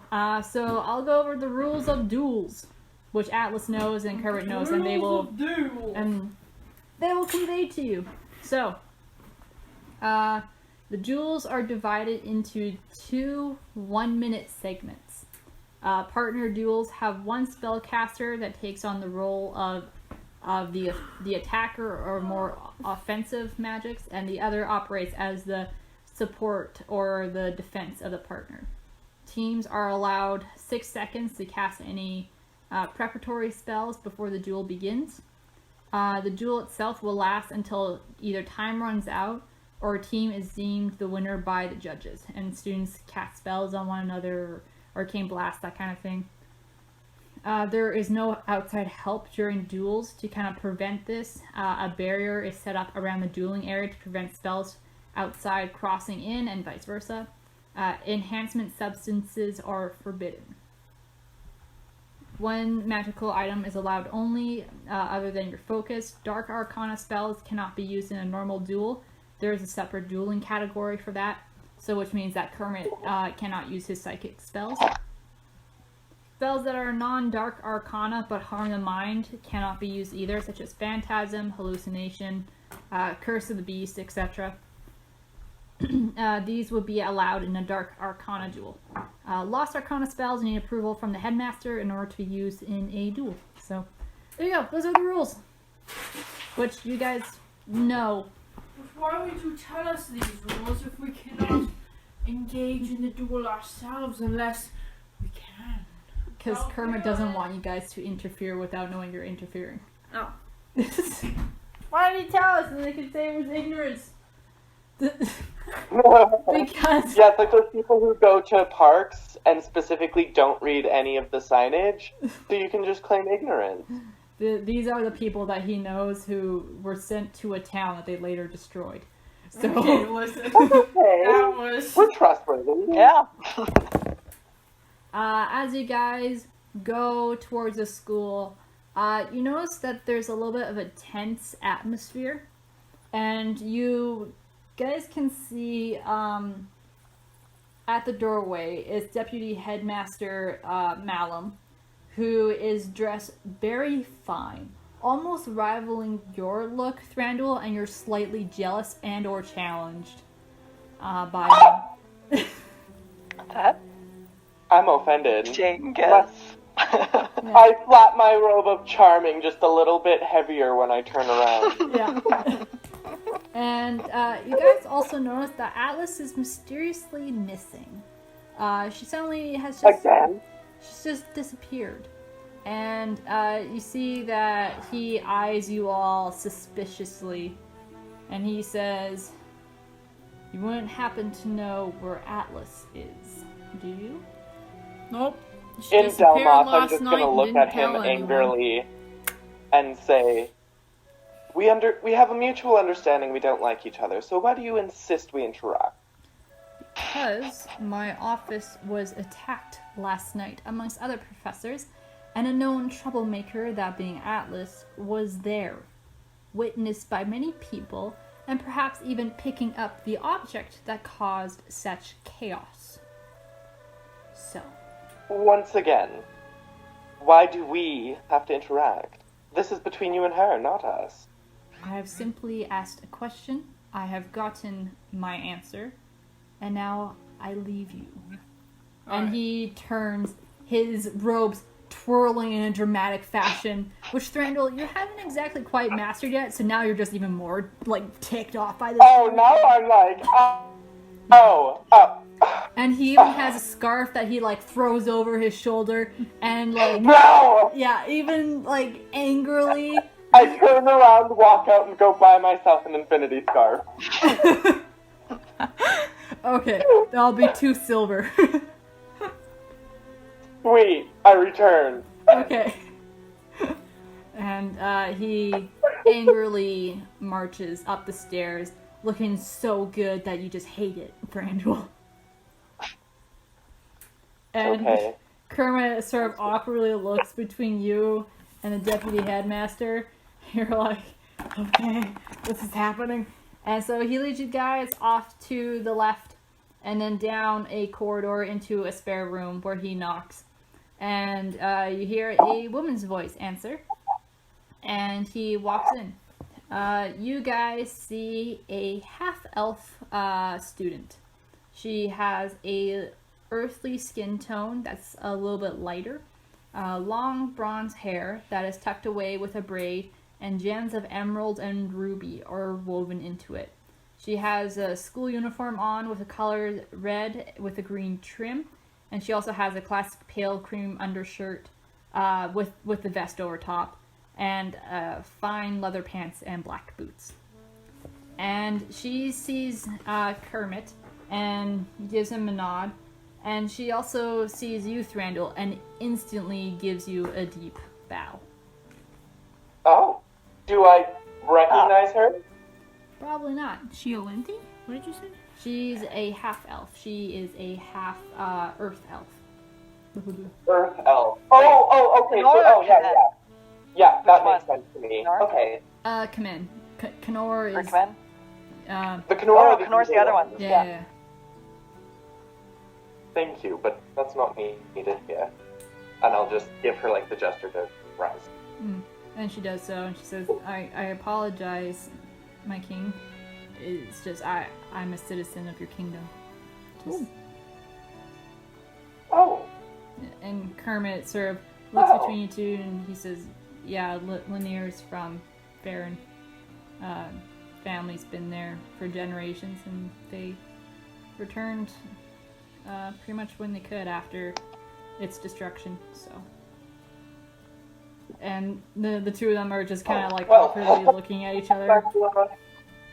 Perhaps one day I will get your opinion on how we're doing. Hey, but don't worry, we're not there. We're at school. Heaven forbid, I'm gonna request more things be put upon you in this place.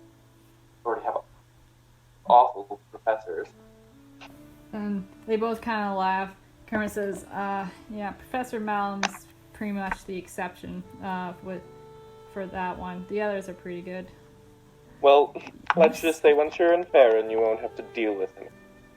And so they begin sort of like talking strategy and spells, and they use a lot of like technical jargon that maybe Ariza can get the gist of for the most part. Oh yeah. Atlas, listen. For the most part, I've got intelligence of 6. I know exactly what they're talking about. Yeah, but you also haven't been to a magic school, like a proper magic school in some Yeah, I ways. was homeschooled by my grandma. Alice, you can tell that she's sort of listening, and she, at some point, like, rolls her head back, like, oh, frick, this again. Like, I hated this part. And you can see her, like, dig deep into her robes, pulls out, like, a freaking, like, coffee mug, and just sort of sips out of it. So this goes on maybe about an hour before you see a elf walk in, who you guys know is at least Thranduil recognizes instantly as a Ekornen elf, which is like river elves, essentially. Oh, river. And you notice this elf is like super tall too, and he's just sort of like, oh crap, I've interrupted something. Nope, okay, we're good to come in. And he says, found out who you guys are up against, and he's kind of like a little bit squeamish. Says it's Ranger and Ferritin. And you see Lanier's expression harden, and she's like, frickin' heck, man. May I ask who they are? Kermit is just Rangers from an old wizard family, extremely rich. You know, he not exactly the nicest. And Lanier pipes in. She goes, "He's got rich boy syndrome." Oh. Oh, Uh-oh. as one of the purveyors of that art, I apologize. And so with that, you guys kind of hear trumpets off in the distance, and Kermit and Lanier look at each other like, "Oh, I guess it's time to go and do this."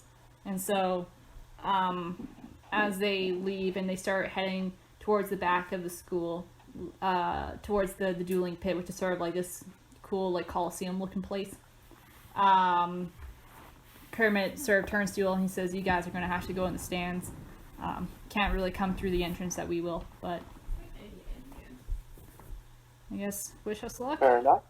Indeed, friend. We will see you on the other side. Yeah, okay. And so he takes a deep breath, and they both like go kind of around the side a little bit to sort of a side entrance for students. And you guys go through the main doorways. And so you can see that the walls have been sort of pulled out a little bit, as you saw the previous day. You can see that the ceiling is floating and like broken up and cracked, so some sunlight is shining down through, and it's actually being upheld by like air elementals that are flying around and seem to be contained and such. And you can see that the interior of the room, or the Coliseum amphitheater thing, that the sunlight can't reach, is being lit up by fire elementals that are also in arcane cages. And you can see around the dueling area itself, there's braziers of like water, fire, some earth. You can see some trees have been grown, so it looks like this is all in preparation for like students, and they're able to use any element or whatever is for their spells. So you can see that this place is already pretty filled. It looks like the trumpet was just sort of a warning bell, sort of like, "Hey, we're going to be starting in a few minutes," type of thing, "Get ready," and all that. So as you guys walk in, you see one of the professors that Atlas recognizes, as she has now sort of like, she joined up with you in the classroom at some point and then has come over. And it is Professor Lux Tenebris, who is a human. And he kind of is dressed in dark indigo silks that drape a few inches and poke out underneath gray and black leathers. And Atlas, you know that Lux Tenebris, he's the Cultures and Creatures professor. Hey, great. Sure. If you want to go that way. And so he directs you to your seats, although Thranduil, because you are royalty, he gives you the option to kind of go in the kind of box seats for higher in society members. If I look up at that box, or if I just like look around, can I see anybody in the audience like betting on the duel? That'd be more so a question for Atlas, because she'll definitely know the spot for that, because considering it's not exactly legal or the best to do that for like student duels. Fair enough.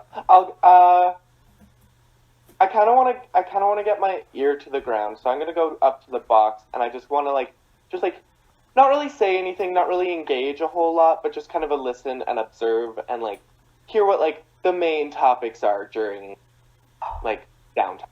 Right. Hey, can you bring me? You please. Can I? You can make a persuasion check, Thranduil. Please. Yeah, sure. Okay. Yeah, I'll just say that like she's my ward and under my care, and thus is required to come with me. Okay. No. Come on. I got 2 star points, but I boy. rolled a 4. What? Can Yeah, I? nah, that ain't gonna fly. With my communication, no. It's a 9. Can I? It's still not gonna fly. Well, it's okay. I'll just look back to her and we were technically going to establish it with you later. I've been teaching her a little bit of Eileen Thee.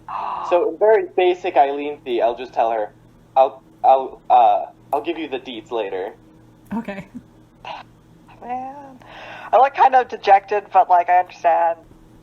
But yeah, you're taken up to the box seats, and there you see Nova and Galen, and you also see a few other individuals who are dressed very finely in robes, and you get that these are a couple of archmages, including Headmaster Lalem.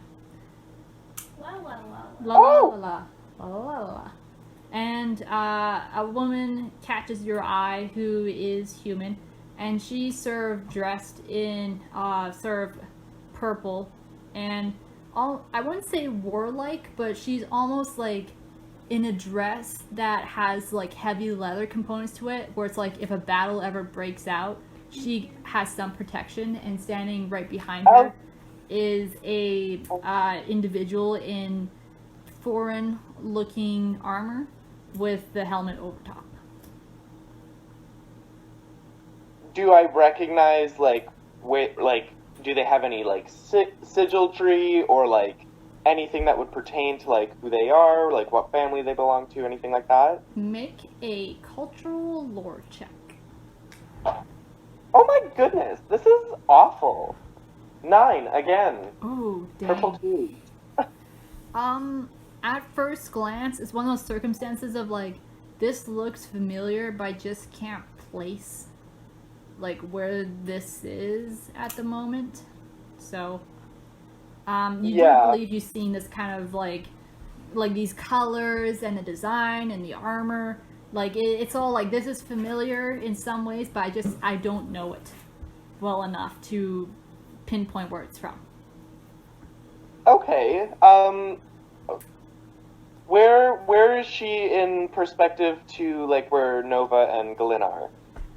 She's kind of a little bit off to the side, and almost positioned herself to be more isolated, and you can see that the armored individual behind her is a little bit to the side, so that it prevents anyone from really sitting close for conversation. But as you come in, she sort of gives you, like, a nod in sort of like, hey, acknowledging another higher up type of thing. And Nova instantly stands, hugs you, and she's like, you have to sit next to me. You have no choice.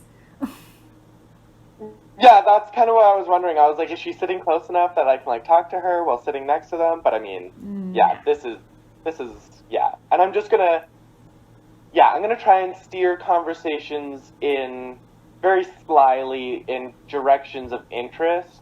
Just trying to, like, figure out, like, what the main big, like, taboos are right now, kind of thing. Right. Like, in terms of points of gossip, what you pick up is that a lot of people are here today to see the duel between Kermit and whomever. Kermit apparently is pretty big in wizarding circles, considering he's super young, got a tower, like, hasn't even gone through magic school yet, essentially. So a lot of people are, like, keeping an eye out for him, just sort of, like, seeing what he's actually capable of, and seeing if, I don't know, maybe they can create some connections or ties with this kid. That's pretty much it. There are some conversations around, like, the thefts that went on the other day, just sort of like, haven't really been able to catch whoever it was, like, wonder what happened to them. Like, some of the artifacts are supposedly returned. Of course, like, always conversations about, like, the Tri-Cities and any kind of archaeological research digs, trying to find out, like, where any more research towards them, where they are. And you're kind of picking up that the Tri-Cities, something to do before, like, War of the Gods era, before that even came to Alarion. Old magic knowledge for, like, wizards. okay. Yeah. Okay. So that's kind of what you pick up, more or less. And there's nothing like super crazy going on. There's no one who's like, I just found Nessok's tomb. No. Okay, Nothing like that. cool. And so, Atlas, Kanad, Ariza, anything you guys are wanting to do as you sit down? I sit with my old buddies. Because they probably would have come. Okay. They're kind of like doing business right now, so they're like, hey, save us a couple of seats. Yeah, okay. Can I get a front row seat? Sure. I get a front row seat. Okay. You see kind of like this kind of prissy looking mage woman who like goes who's sort of heading towards the seat, and you guys make eye contact, and you sort of get the gist of like, oh, this is a race man. And you freaking body check her out. Heck yeah, I do. You and your clattering armor, you just zoom down that. No. She face plants on the floor, and people nearby are like, ooh. And then there's this one student who looks like to be second, third. He goes, oh, you just got owned, chick. And yeah, Ariza, where are you sitting? You do see the seat open next to Kanad. So I could have just sat beside this chick, but I body checked her out of her own seat. Yeah. Yeah, but like, Riza does not want to be by herself with Nad.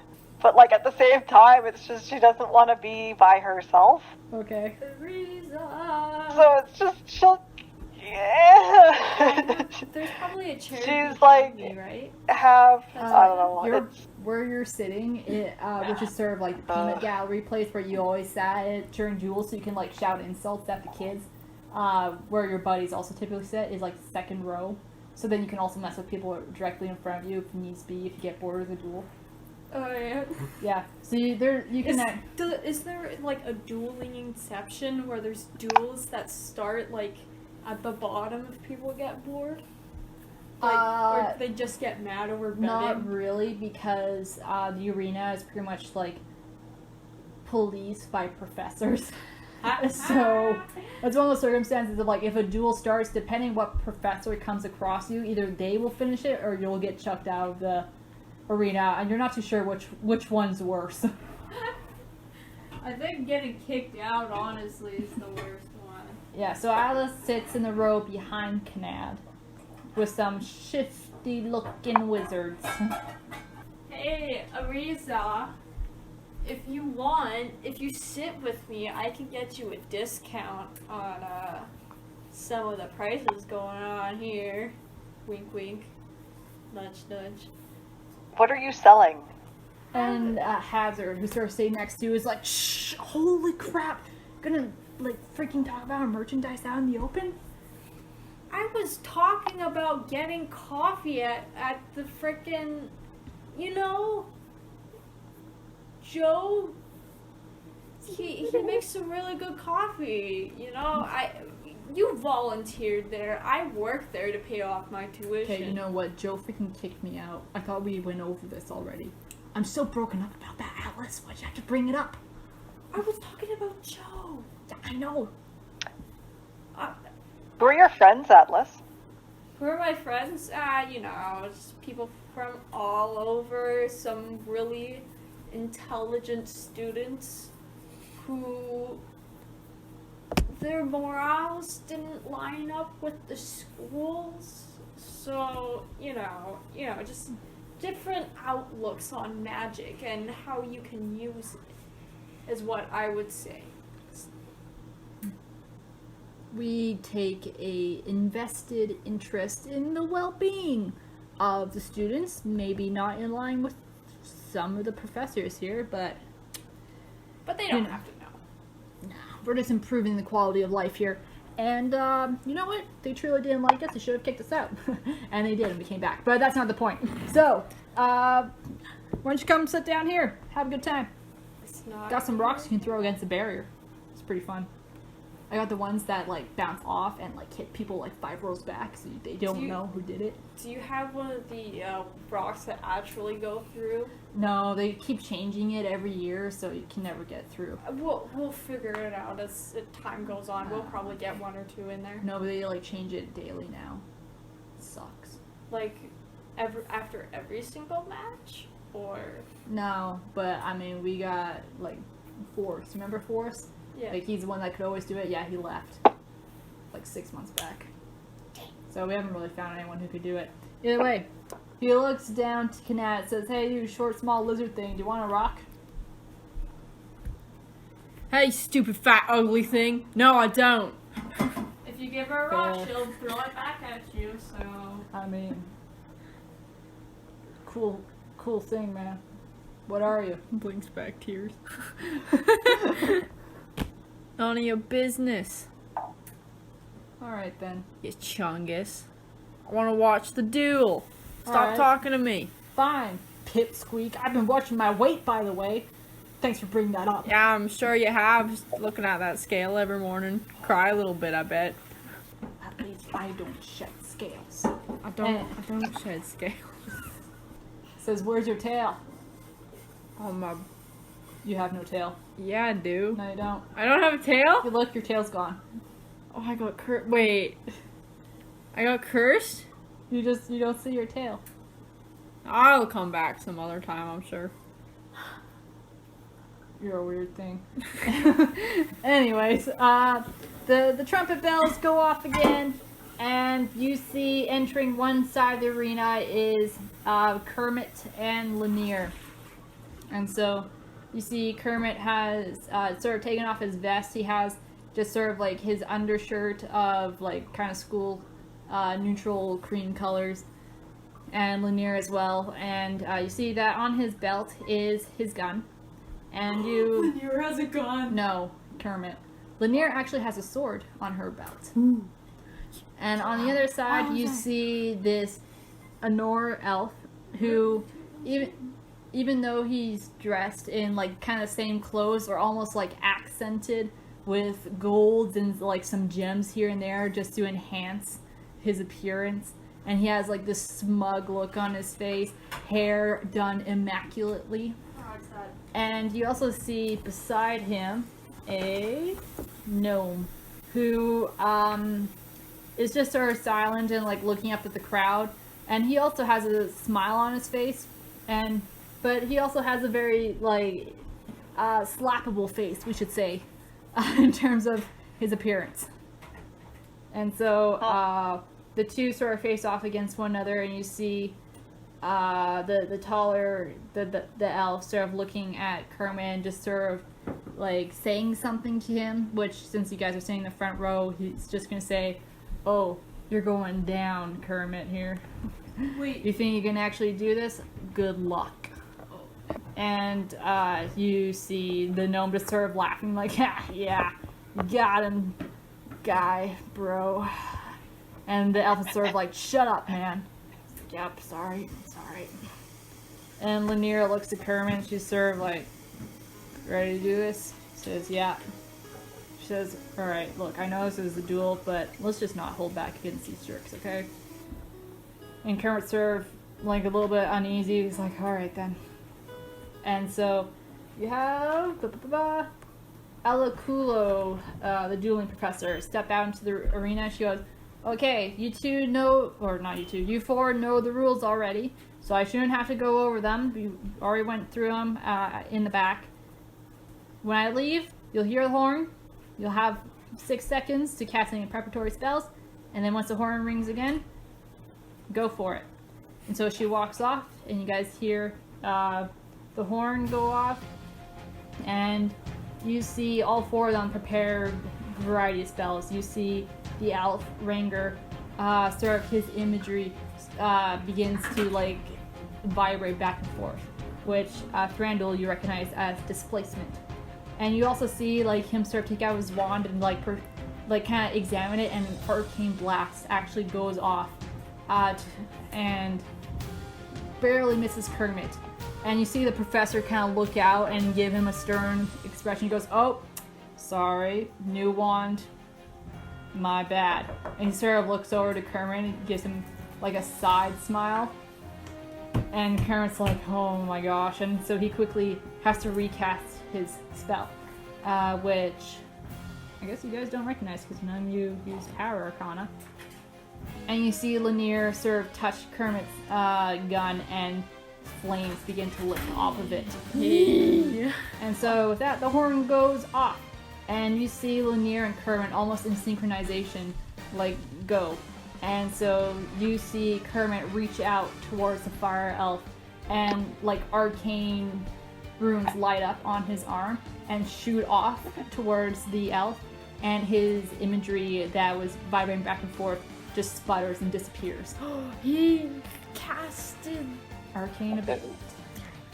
And you see Lanier reach out towards one of the fire braziers and sweep her hand across, and the fire just drags it directly into the two other students.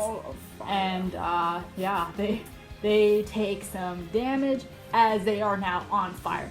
And so they quickly like hurriedly get out of the flames. And you see the elf like kind of patting out on his shoulders, super mad and a little bit scorched now. And Thranduil, you kind of smirk as you see that like, his shoe's untied. I'm so Wait, I'm so invested in this as a human being right now. Like, oh my gosh. Wizards, man. And you can hear Hazard from beside you, Atlas, just go, "Ha, dweeb!" There's probably someone in the crowd's like, the shoe's untied. Yeah. And you see Ranger sort of like quickly take his fingers and sort of like begin making the motions of casting a spell, and then his hand suddenly juts out forward and the other one juts up. And you see Riza, what you recognize as like swirling clouds directly above Kermit and Lanier, which is the beginnings of Lightning Storm. And you see Kermit quickly like shout a word, throw his hand in sort of like a waving motion, and cast Counterspell. Oh, And that immediately dissipates the storm. However, the gnome, whose name is Ferriton, looks to Lanier and like whispers something under his breath, and his eyes flash blue. And you see Lanier suddenly like begin to choke, and she spits out water, and she keeps choking on it. Oh, drowning her. Watery doom. Oh. And so it goes back to Kermit and Lanier, and you see Kermit instantly like see Lanier struggling, and he touches her as on the shoulder. And you can see the same runes like form up on his arms and shoot towards Lanier and like wrap around her throat, and she spits out water and just like takes in a deep breath as she can now breathe again. And so she just sort of looks to the two, realizing like, okay, getting serious, I see how it is.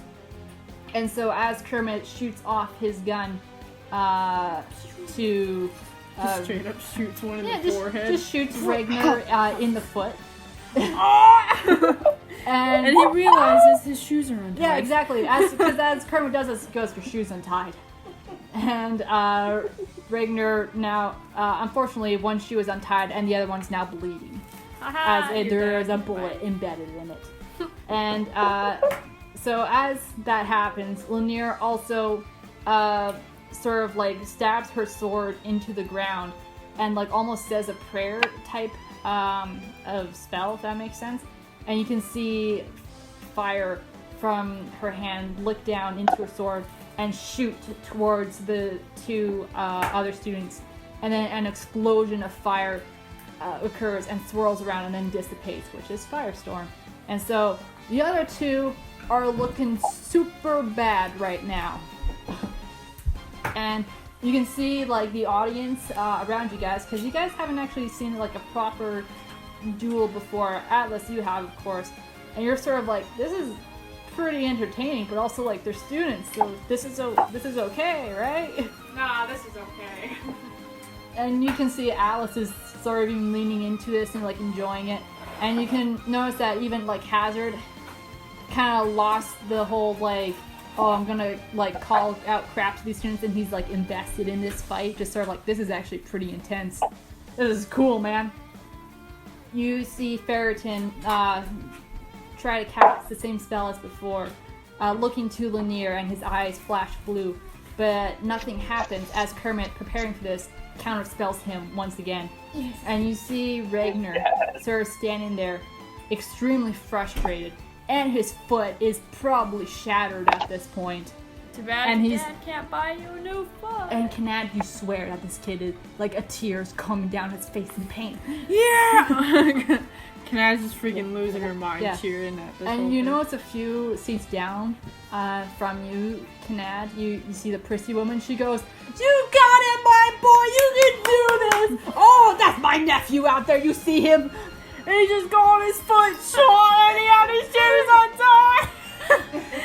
It's freaking Wheeze laugh. You know how in like Avatar, like they go to Kyoshi Island and there's that one chick that that's you. Heck yeah. And so you see, I keep changing this kid's name. It's Ranger. He's sort of standing and looking around at this, seeing the audience and just taking it in. And you see him kind of like trying to shake off the pain. And he, like, you see his demeanor kind of change a little bit. And he looks to Kermit. And Alice, you've seen this look in a few students before, and you're like, this is not good. And so you see Ranger look to Kermit and says, "What's your worst fear?"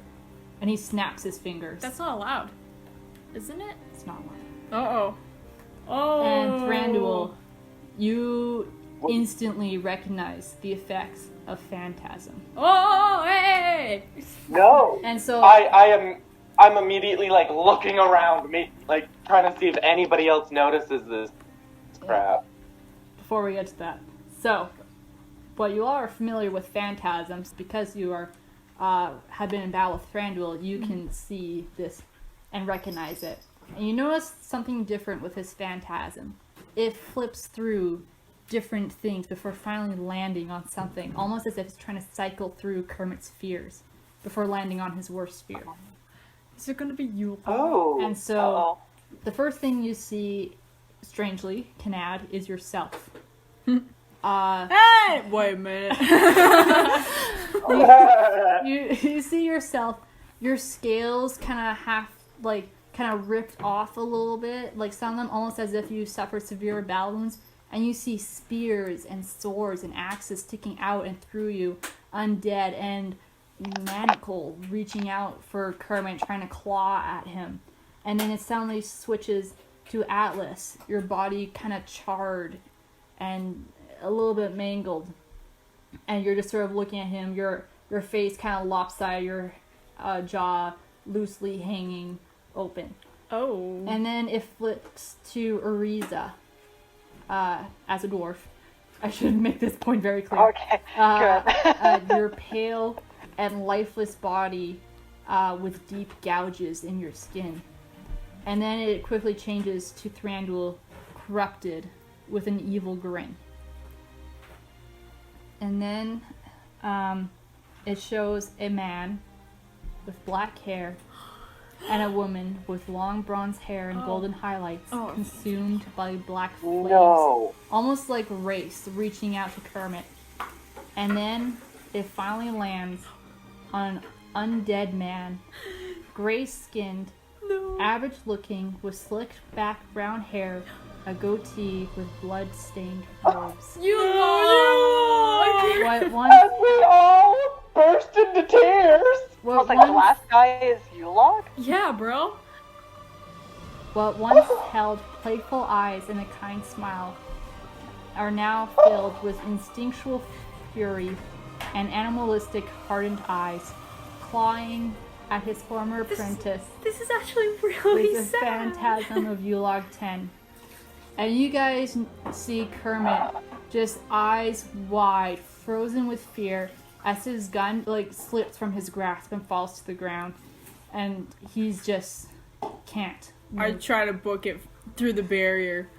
Okay, you bounce off the barrier. Yeah, I'm getting up and I'm rushing down. I'm just freaking like I'm. And so you guys can see an instant hush throughout the crowd as Alice pointed out, this is an illegal spell. And you see professors instantly, like Thranduil, as you stand, you also see like Headmaster Lilem freaking jump out of the box, and you can see him cast a spell and he lands on the ground below, and he's the professors are all standing up and rushing towards this as well.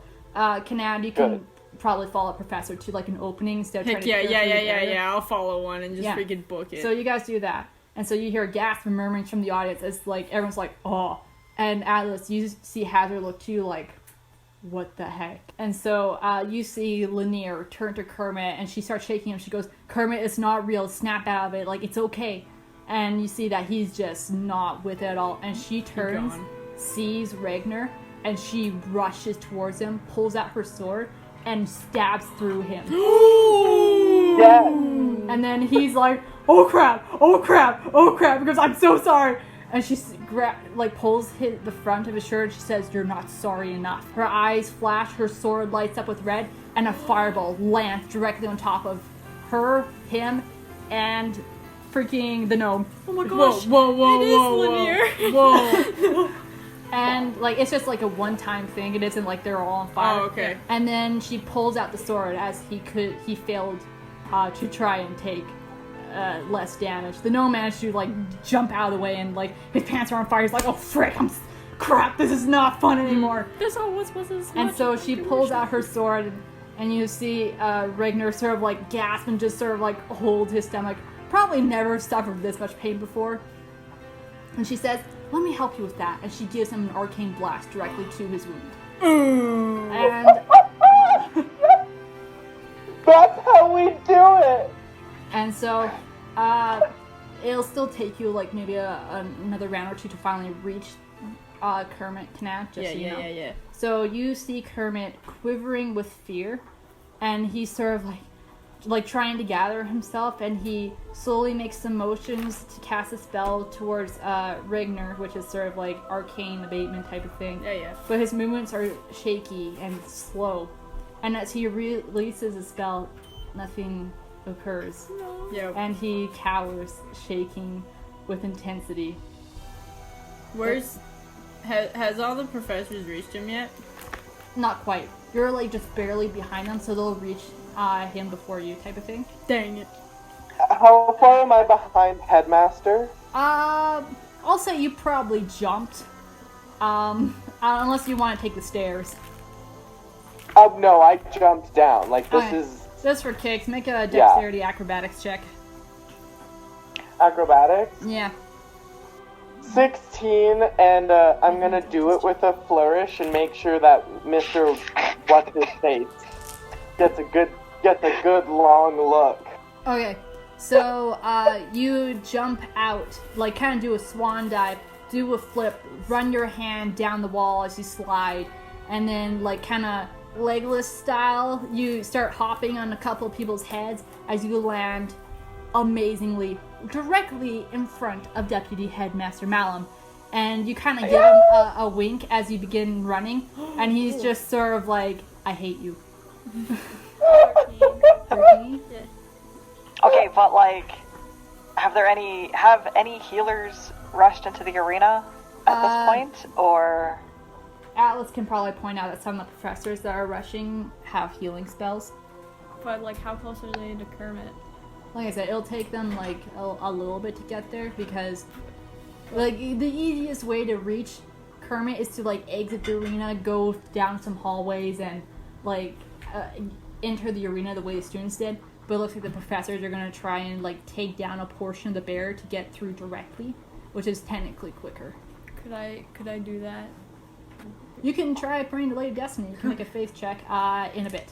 Okay. Right after this, sorry. I'm Because gonna. I gotta stay stuck. So, after Kermit tries to do that, and nothing happens, he cowers. Poor soul. But then, you can see the ground around Kermit begin to vibrate. As pebbles slowly rise, as bright white tendrils of light course through Kermit.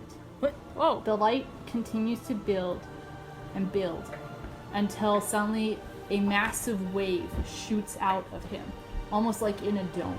He's an airbender. A massive wave of the arcane. It instantly destroys the phantasm before him, scattered into nothingness, and the remnant flames that cling to Lanier and Ragnar are choked out. The wave passes harmlessly through the audience, except Ariza, who, for a moment, you feel like something attempted to tear your being apart, and you take 6 points of penetrating damage. What? The wave expands to the sky before fading, though the tendrils of light still flow through Kermit. And in this moment, there is another silence in the audience, and the professors making their way towards Kermit and Lanier kind of stop for a moment, just sort of I like, keep going. just like, what was that? And Kanan, you just keep pushing through. You're like in battle mode. You're like, this kid's gonna die. Yeah. 16 is what I rolled. 16. Yep. Okay.